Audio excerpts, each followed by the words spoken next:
कवि सम्मेलन देख देख के घर की शीला देवी को शेर और शायरी का बुखार चढ़ गया था। अब वो सीधे मुंह किसी को जवाब ही नहीं देती थी। उनके पति और उनका बेटा तो काम करने घर से बाहर चले जाते थे और उनकी शायरी झेलनी पड़ती थी बहू रेणु को। अब सास बोलती नहीं, अर्ज करती थी, संदूक पे रखी संदूक, संदूक में रखे झुमके, बहू झुमके निकाल के दे मेरे, कहाँ लगा रही है ठुमके। माँ जी, झुमके तो आपके निकाल दूंगी मैं, लेकिन आपके दिमाग से ये शायरी का भूत कैसे निकलेगा? छोटे लोग नहीं समझेंगे, शायरी है शौक बड़ा, तू अपने काम से काम रख, मेरे काम में मत टांग अड़ा। शौक अलग बात है, लेकिन हर चीज में अपना शौक डाल देने से जग हंसाई हो सकती है सासू माँ। अरे मैं हूँ एक नंबर कलाकार, कोई ऐसी वैसी बला नहीं, तुम घर के कामों में उलझी, समझोगी मेरी कला नहीं। ठीक है माँ जी, आप नहीं समझती तो कोई बात नहीं, लाओ मैं आपके झुमके ही निकाल कर दे देती हूँ। बहू सास के झुमके निकाल कर देती है और वहाँ से चली जाती है। शाम को बहू अपने पति से शिकायत करती है, सुनिए जी, आप माँ को कुछ समझाते क्यों नहीं? अरे क्या समझाना है माँ को? अरे अपनी शायरी थोड़ी कम करे ना। अरे तुमको उनकी शायरी से क्या दिक्कत है? अरे मुझे नहीं, पर पड़ोस में सब लोग हंसते हैं, कहते हैं बुढ़ापे में लोग सठिया जाते हैं, लेकिन शीला जी तो शायर हो गई हैं। अरे लोगों का काम है कहना, लोगों की बातों का क्या टेंशन लेना। अरे वाह, मैंने भी शेर कह दिया, वाह वाह वाह वाह। देख लो, तुमसे किसी ने कहा नहीं और तुम्हारे सामने कोई माँ की बुराई नहीं करता तो तुमको फर्क नहीं पड़ रहा। अरे तुम खामखा की बात का बतंगड़ बना रही हो। चलो चाय बना कर ले आओ मेरे लिए, साथ पियेंगे, कोई ढंग की बातें करेंगे। रेणु चाय बनाने लगती है। पहले वो अपने पति को चाय देती है, फिर सास को और आखिर में अपने ससुर को। लेकिन वो देखती है कि ससुर जी कुछ परेशान से हैं। क्या हुआ ससुर जी, कोई बात हो गई है क्या? अरे तेरी सास बात बात पे शायरी करती है। कल मैंने पूछा कि खाना खाया तो तेरी सास ने क्या जवाब दिया पता है? अरे गलती की और आरोपी ने कोड़े खा लिए फटाफट, खाना तो नहीं पर पकोड़े खा लिए झटाझट। अब बता क्या जवाब दूं इस बात का? वो तो सभी से शायरी में ही बात कर रही हैं, मुझे भी समझ में नहीं आता कि क्या करूं मैं। बेटा उसको उसी की भाषा में जवाब देना पड़ेगा। मैं तो आम बातचीत में भी उसके सामने कुछ नहीं बोल पाता, शायरी में क्या बोलूंगा भला। ससुर ने जैसे ही कहा कि उसको उसी की भाषा में जवाब देना पड़ेगा, बहू को ये बात जच गई। अगले ही दिन वो शायरी की कुछ किताबें लेकर आई और शायरी की प्रैक्टिस करने लगी ताकि सास को उन्हीं की भाषा में जवाब दे सके। उसने दिन रात एक कर दिए। एक दिन सब साथ में बैठकर टीवी देख रहे थे, तभी रेणु सबके लिए बिरयानी बनाकर लाती है, लेकिन सास को बिरयानी भाती नहीं।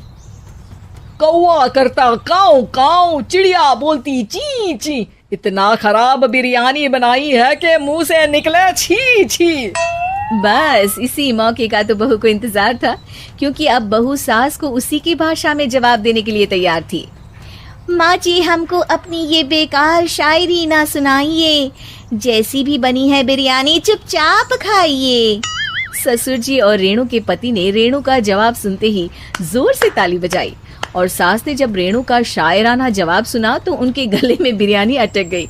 बहू ने एक और शायरी का तीर छोड़ा। शायरी में बहू के सामने सास हो जाएगी ढेर, क्योंकि सास मारेंगी एक शेर तो बहू मारेगी 1.25 शेर। सास को छोड़ के सब वाह वाह करने लगते हैं। आज पहली बार सास को नहले पे दहला मिला था और रेणु ने सास का मुंह चुप करा दिया था। अगले दिन रेणु का पति उससे कहता है, अरे वाह तुमने तो माँ की बोलती ही बंद कर दी, मजा आ गया। अब मेरे लिए कुछ बना दो, खाकर मैं काम पर चला जाऊं।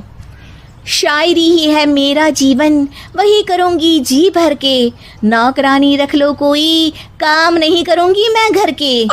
अरे तुम क्या माँ जैसी हरकतें करने लगी, सीधे सीधे बात करो ना। हो गई कल शायरी, रोज थोड़ी ना करोगी। शीशी भरी गुलाब की पत्थर पे फोड़ दो, जो मुझे शायरी से रोके उसके कान मरोड़ दो। पति घबराकर वहां से चला जाता है और बाहर उसके पिताजी के पास जाकर बैठ जाता है। दोनों अपनी बीवियों की शायरी से परेशान है। ससुर को पछतावा होता है कि क्यों उसने बहू को सास की भाषा में ही जवाब देने का आइडिया दिया। अब तो घर में दो दो शायर हैं। दोनों एक साथ दुखी स्वर में कहते हैं, हम दोनों की ही बीवियां जब से शायर हो गई है, क्या बताएं, जिंदगी एक फटा हुआ टायर हो गई है।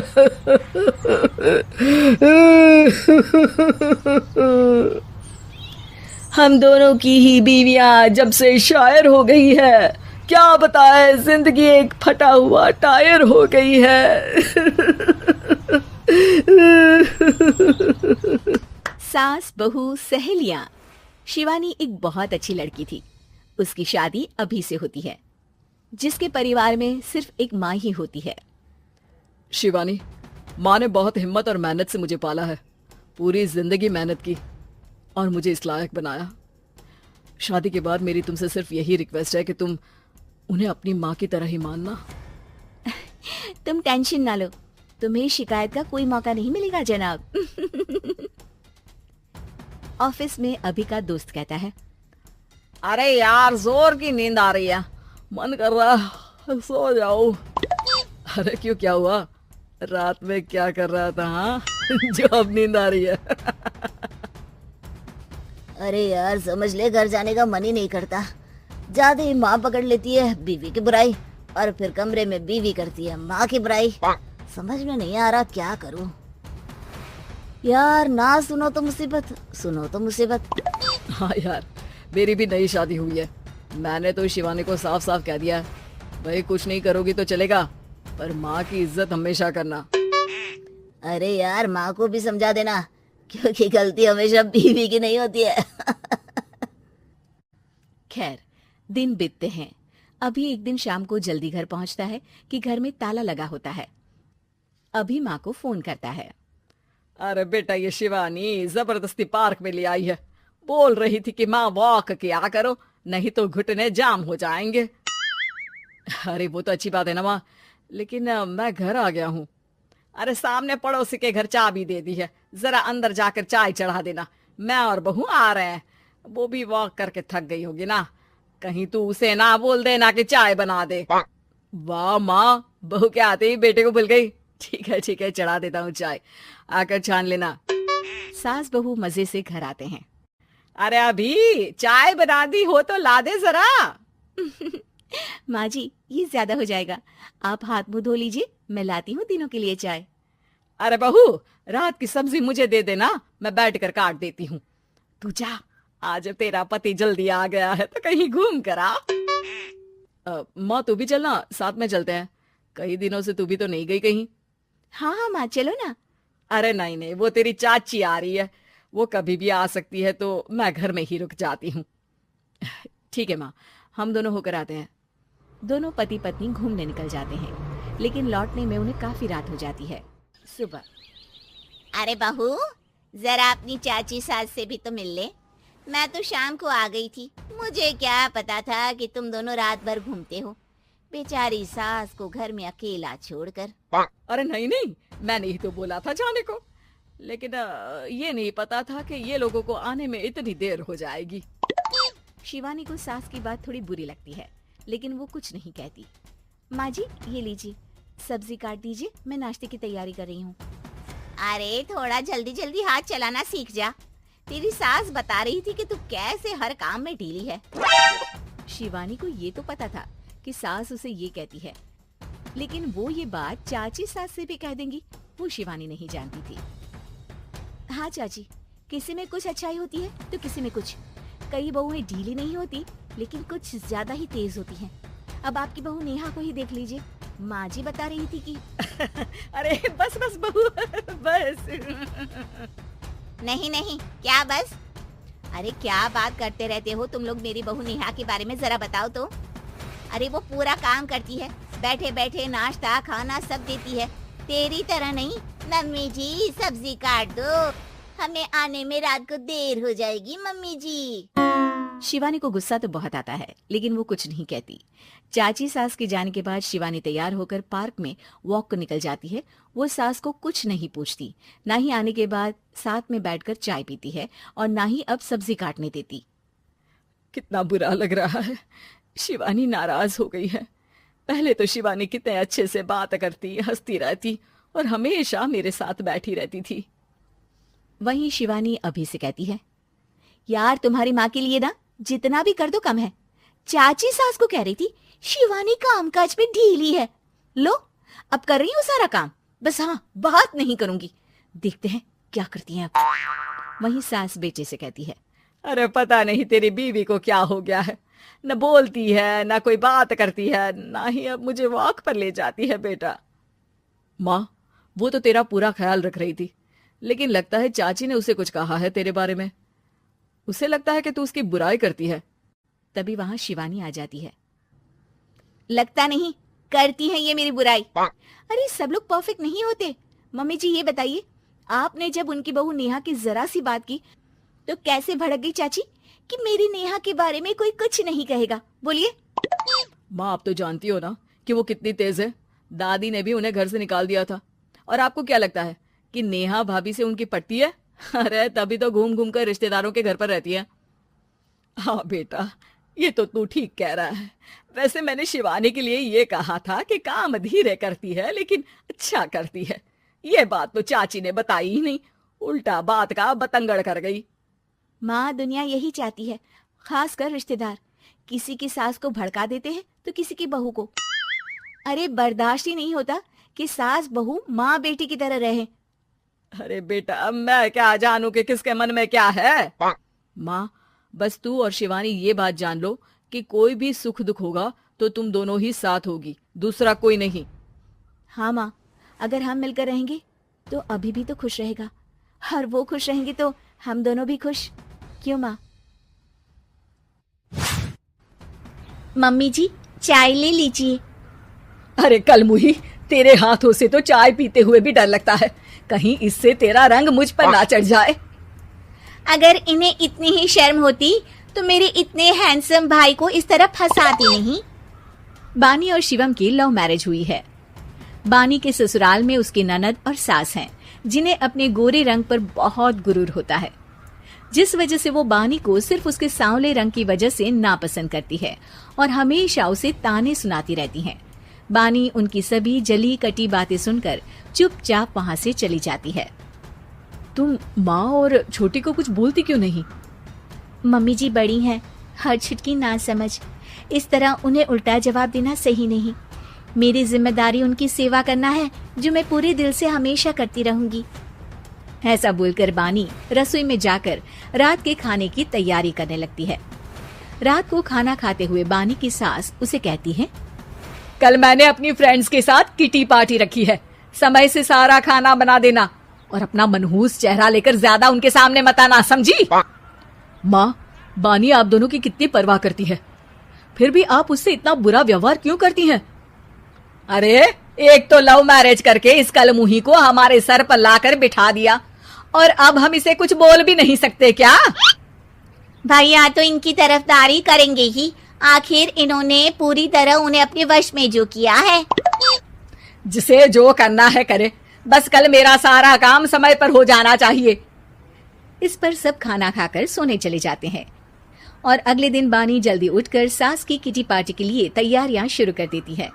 जिस पर पार्टी शुरू होने के बाद सास की सहेलियां कहती हैं, अरे वाह री, तेरी बहू ने तो बड़े स्वादिष्ट समोसे बनाए हैं। हाँ भाई, रंग कैसा भी हो, खाना बनाने में बिल्कुल अन्नपूर्णा है। अरे इसकी भी क्या बात करनी, मेरी बेटी से मिलो, इसकी सुंदरता के आगे तो उर्वशी रंभा भी फेल है। उर्वशी रंभा को तो फेल कर देगी, पर क्या अन्नपूर्णा बन पाएगी? अरे इसे काम करने की क्या जरूरत, उसके लिए बानी है तो। और मैं तो इसकी शादी भी किसी नौकर चाकर वाले घर में ही करूंगी। बानी वापस रसोई में चली जाती है और किटी पार्टी चलती रहती है। उसी रात को बानी की सास गुस्से में चिल्लाते हुए अपने कमरे से बाहर निकल कर आती है। हाय रे, चोरी हो गई मेरे पैसे। पक्का पक्का इस कलमुही की वजह से हुआ है ये सब। अरे क्या हुआ माँ, कौन सा आसमान टूट गया? अरे आसमान तो उसी दिन टूट गया था जब तू इस कलमुही से शादी करके इसे घर में ले आया था। खुद तो आई ही, अपने साथ साथ मनहूसियत का काला साया भी मेरे घर ले आई। अरे हुआ क्या माँ? अरे मेरी तिजोरी में रखे पैसे कहीं गायब हो गए। सुबह ही देखा, अरे यहीं रखे थे। क्या आप मुझ पर चोरी का इल्जाम लगा रही हैं? अरे काली बिल्ली पर भी क्या कोई मनहूसियत का इल्जाम लगाता है? ऐसा बोलकर बानी की सास वहां से चली जाती है, जिसके बाद शिवम और बानी बात करने लगते हैं। देखो, मम्मी की बात का बुरा मत मानना, वो बस परेशान है ना, इसलिए कुछ भी बोल गई। वो परेशान नहीं, मुझसे नफरत की वजह से ऐसा बोलकर गई हैं। उन्हें मैं हमेशा एक आंख नहीं सुहाती।